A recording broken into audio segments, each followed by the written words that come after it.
Camelot 331 here, and we are here today with Amazon enemy number one. His name's Chris Smalls, and he's going to tell us a little bit about what is going on in his life. He's been making some waves recently, and I mean big waves, giant waves, that I would be too afraid to surf. He's here with us today. Tell us what started. Tell us the beginning and how this all came to be and what happened to you. Absolutely. Thank you for having me, bro. Well, for those who don't know, my name is Chris Smalls. I formerly used to work for Amazon. I've been with the company since 2015. Opened up 3 buildings in the tri-state area: New York, New Jersey, and Connecticut. Staten Island was my last building of operations. In the beginning of March, late February, beginning of March, that's when I noticed that some of my employees around me began to fall ill with flu-like symptoms. Some of them were dizzy, fatigued, they were sluggish. Some of them were even vomiting at their workstations. Damn. It's a very scary situation. We had no facial masks, we had no cleaning supplies. A lot of colleagues of mine were calling out. A lot of employees couldn't finish their 10-hour shift.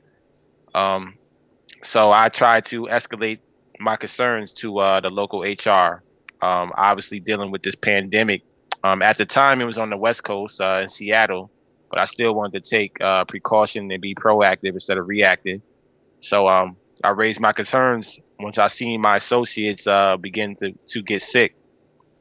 I thought the best thing we could do was quarantine the building to keep everybody away for at least 2 weeks, that 14-day incubation period, and then reopen the building after it was sanitized. At the time, we didn't have. That's completely reasonable. Right. That's completely. That's what you should be doing. You know, at least for a certain amount of time, so you can deep clean everything. Because in my opinion, everybody should have been. As soon as this started happening, it should have been 2 weeks for everybody. Incubation period. We get through it, and then you're done. So you're saying at the beginning of March, they're not even providing you with any sanitization, like mask or nothing. Absolutely not. Wow. We had nothing. We were actually throwing parties in the middle of March. We had a activities committee party while we were in the pandemic. We was having DJs, popcorn machine. So no social distancing at all. No social distancing. We're living it up right now at Amazon. Right. We had a party. We had a Corona party. So yeah, they basically swept me under the rug. They were nonchalant about it because we didn't have any confirmed cases at the time in the building. And they were saying that we were following safety guidelines, which we clearly, obviously wasn't. But I started to take my time off of work. I said, you know what? The hell with it. I'm going to stay home, and I'm going to protect myself at least from getting infected. And when I was doing that, I thought about the people that, I spend 40, 50, 60 hours a week.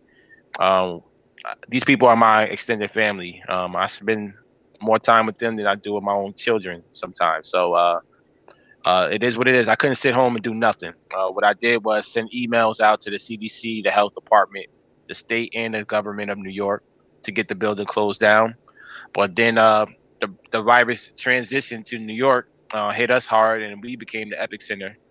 So these departments that I sent emails to were overwhelmed. They obviously didn't respond to me. I also tried to go to the media.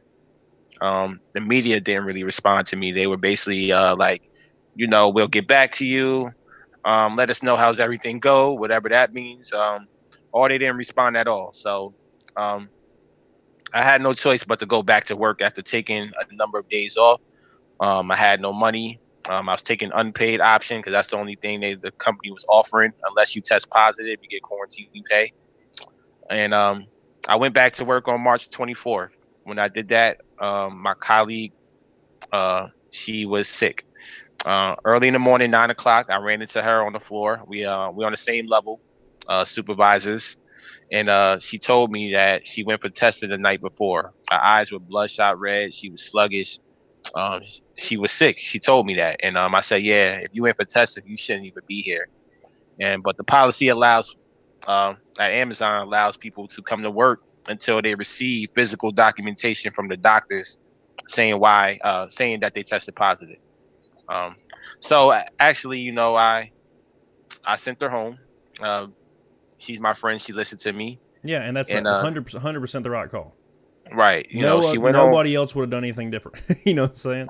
So I hope not. But apparently, you know, her boss allowed her to continue working because, from what I understand, she informed them. And no good person would do anything different. Is what right. I mean to say. Some people with common sense. Exactly. Exactly. So yeah, 2 hours later, around 11 o'clock, we had our daily sync meeting with the managers, with something we do every day, just to update what we're doing throughout the day. That's when they told us in the meeting that somebody tested positive on March 11th. And I was like, okay, well, this is another case besides my colleague who I just sent home. And they were like, nope, pretty much don't tell the employees. We don't want to panic, cause a panic. We don't want to, you know, jeopardize, I guess, an uproar. So they said, we're going to the individuals on that side of the building where that person was last working. But he hadn't been in the building since March 11th, so it didn't make sense to me. I said, yeah, no, I'm not with it. I didn't agree with that. And that was my last time working for Amazon. I left the building that day, an hour later at 12, with the colleague that I ride to work with. So when I went home, once again, I was in a tough position because these people were being exposed. I knew that she was a supervisor, and I knew that she was exposed to hundreds of people, because I'm a supervisor. I know what it entitles. It entitles us to engage with our employees up close, especially if they have issues at their workstations. We got to troubleshoot. We got to help them out. We have to be within 6 feet. And she definitely was that exact day. And yeah, so I went home to try to send emails out again. I got nothing. So I went back to the building the next day and every day after that, Wednesday, Thursday, Friday, Saturday, until they quarantined me. I sat in the cafeteria for 8 hours a day, off the clock, on my own free will, to tell all the employees I came into contact with the truth about them possibly being exposed to somebody who tested positive. So they told you. So they told you after you knew that you had a case, and then your colleague as well is sick. They told you to not tell anybody. And not they told to tell you, anybody. Yeah, they told. Okay, so they instructed you to just not tell anybody, because what Yeah. they don't want is people walking out. That's really what they don't want, because Right. they don't want to affect production in any way, shape, or form. So Absolutely. Then you go back on your own free will, and you're just sitting there telling people the truth. That's right. The truth. That's pretty Yeah. badass. That's Right. That's Yeah, awesome. yeah. So I did that for 8 hours a day, every single day of the week. And they actually, the crazy thing is, they actually helped me orchestrate it once they realized what I was doing.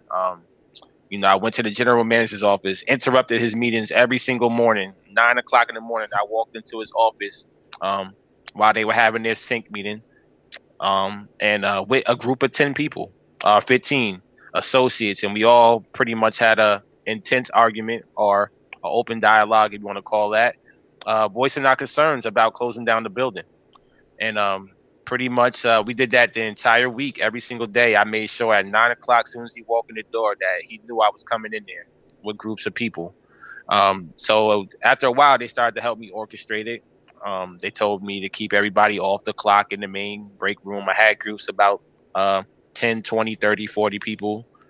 Sometimes it was just me by myself, but I sat there all day to know how much I was adamant about getting the building closed down. I wanted answers. I wanted results.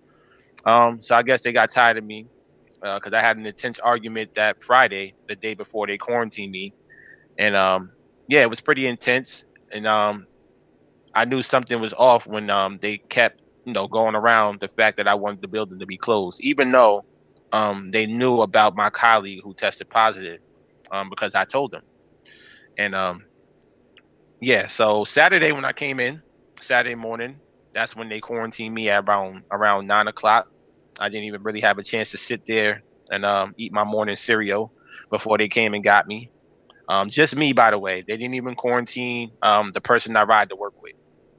Didn't make no sense. They didn't quarantine him. They didn't quarantine none of the employees that was exposed to her, my colleague, for 10 hours a day for multiple days in a row. I was only around her for 5 minutes, and they quarantined me. My associates, employees, were around her for 10 hours a day for multiple days in a row. They quarantined none of them. They only quarantine you. Only quarantine me. And it's obvious as to why. Right. So it's because you're sitting in the cafeteria and you're bringing people into these meetings and again interrupting these meetings and basically telling the truth. And absolutely, you know as well as I do, giant corporations, especially Amazon, don't like to face that kind of thing directly in their face every damn day. So that being the case, they quarantine specifically just you to get you the hell out of there. Absolutely. That's what's happening. Yeah. All right. Right. So yeah, now I had to take further action. Now I can't come back to the building because I'm quarantined. But I didn't give a damn. I knew that there's people lives at stake. I knew that this is a matter of life and death. So I had to do something else. By then, I guess the media finally got tired of me too. Somebody finally decided to publish my story, the New York Post, and the media that I couldn't get a hold of. Now they're blowing up my phone. The tables turned because I pretty much told them like, yeah, I'm staging a walkout for Amazon, which is always have some type of controversy. I knew that they were, be thirsty to get a story out there. I didn't know it would be this big, obviously, but I said, you know what? It's all or nothing. When they did ask me questions, do I want to put my name out there? And I said, you know what? Who better but me? I've been with the company long enough. Thousands of people know me in the tri-state area. And yeah, why not? I'm tired of this. Enough is enough. So I did what I had to do. So after the media got involved, I knew I had that aspect covered, and I had to mobilize the walkout because I actually didn't plan nothing. It took me 24 hours to put all of that together. I quickly created like an Instagram private chat. Some of my employees that were still working over the weekend, I had them make notes and photocopy notes, and they put them in the bathrooms in the building. Then I had to call the cleaning, no, not call, but text somebody in the cleaning crew so they don't throw the notes away. So I sort of ran like a secret Mission Impossible operation. Yeah, this sounds like Metal Gear Solid. Yeah, leaving notes and then telling the cleaning staff to not throw away the notes, man. Yeah, I had to make sure everything was covered. Everything came together at the right time. I ran to the nearest store. I spent like $100 on posters and markers, but I'm not artistic, so like that. I had to drop those off to somebody who can make posters for me. Those legendary posters that's pretty much everywhere in every newspaper. Yeah, my team just we had to get out there and actually perform our demonstration. So that was the last aspect. I made sure everything was planned down to the time, and I even checked the weather. I knew it was about to be 65 degrees. I knew that if you work at Amazon, it's kind of like working at, we call it jail, because you're in a building for 10 hours. You look through a window, but you can't go outside because you got to do your work. And on nice days with nice weather, everybody's outside because everybody likes to enjoy nice weather out here, especially in New Jersey, New York area. Right. We've been it's been a tough winter for us. So I knew on a nice day, which it was that Monday, that everybody will be outside, which means perception is everything. So I told the media that at least 200 people might walk out, maybe 100, 200, but I wasn't even sure. It might have been 10 people that have walked out. I don't even know, right? But I made sure I did it at lunchtime because, like I said, perception is everything. And they wanted to walk out, they got to walk out at 12:30, 12:35. It's funny because I told them to be there at 12 o'clock and nobody was out there. It was like ghost town. And then I told them 12:30 as I was driving up there because I was running late. And I seen a helicopter fly over. I'm like, oh shoot, stuff is real now. It's real. You done messed up, man. You done messed up. You can't take it back now. I felt like, like GTA when you get the 5 stars. I'm riding up there, and I'm like, oh shoot, they got the helicopter out here. It's all or nothing now. But at 12:35, you just see massive groups walking out the doors, and there's your walkout. Yeah, everybody, but people joined. There's about 50 to 60 people that walked out. They joined there right on the spot. We got our voices heard. We talked to the media. We told the media the truth about how we were unprotected. And that right there started the revolution, which led to, my termination 2 hours later. But it started the revolution.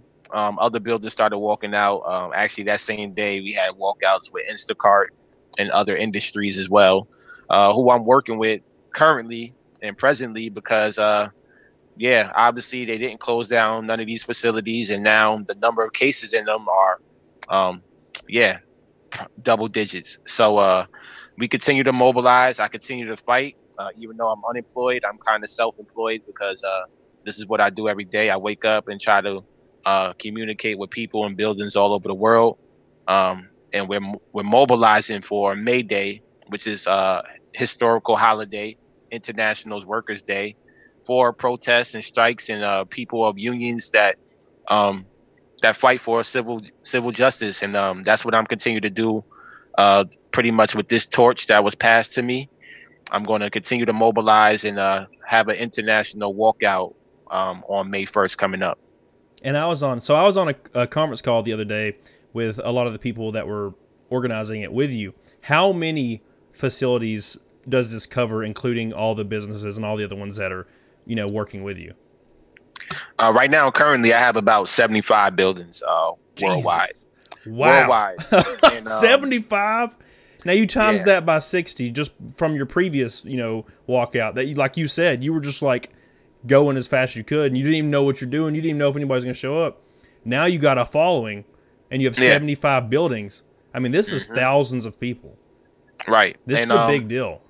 Yeah, man. We also got as far as other industries, we got Instacart, we got Whole Foods, we got FedEx, we got Target, we even got Starbucks. So we got other industries that's joining us in solidarity, and it's going to be a historical day again. This time around, instead of me walking out at one building, I'll be walking out at a number of different buildings. So this is what it's about. It's time to stand up and take the power back. Exactly, because what it really boils down to is almost every corporation, I know there's outliers, but almost every corporation has chosen profit over people. Every one of them, nearly. And absolutely. Amazon didn't even provide cleaning equipment in early March, which was the worst period for like this spread. And the warehouses have, hundreds of people in them, and they're all within a few feet of each other, like you said. And then your colleague gets sick. They test positive. They tell you not to tell anyone. And then they quarantine only you because you're sitting in here telling people the truth. And then you organize your walkout. 60 people show up. You got the damn helicopter flying around. And then you're terminated, obviously. Terminated. So now you took it upon yourself to start this giant-ass revolution. And I'm so in support of it. It is kick-ass, man. You're doing some insane stuff. When I was on that call with you yesterday, and I see all these people talking, and all these people are energetic and speaking from the heart, that's what it's all about, man. Because in actuality, every country needs to work on workers' rights.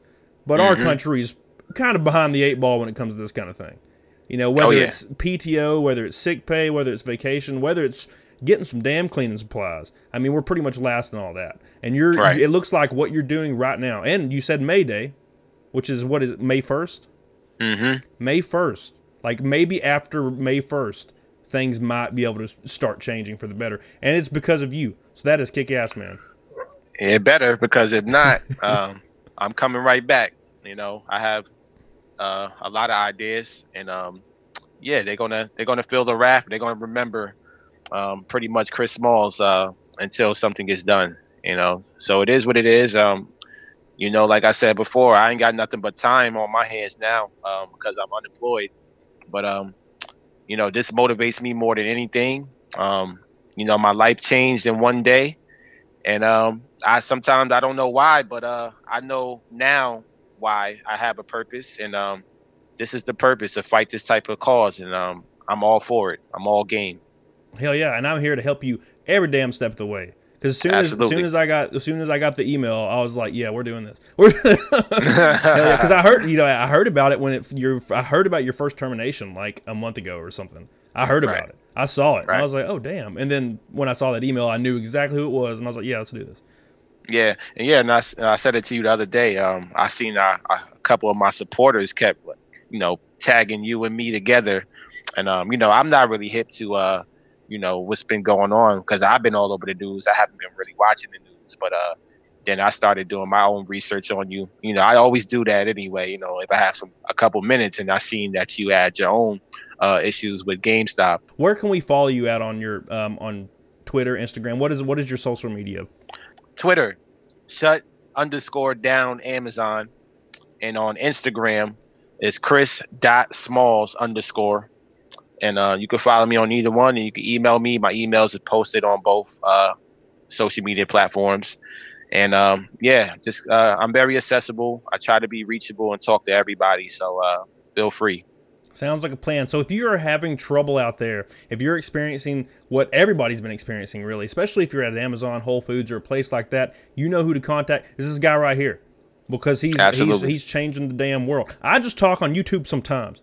This guy's out here on the ground, boots on the ground. He's taking care of business, and I'm fully supporting it. That is kick-ass. And his story is insane. Insane. Right. So make sure you guys spread the hell out of this video, because he needs to be heard, because he can make a difference. He can truly make a difference. And I look forward to it. May 1st. May 1st is when this is happening. We're going to have the big walkout. 75 facilities, thousands of people. That is monumental. That's the biggest, probably the biggest one we've ever heard of. This is going to be the biggest walkout ever, at least for Amazon. So, awesome job to you. And make sure you spread it. Absolutely. Sure you spread it. Thank you so much for joining me, man. I really appreciate it. Appreciate it. Kick-ass time talking to you. And make sure, until next time, you get on it. Doggone it. Hell yeah. Thank you, bro. All right. Appreciate you.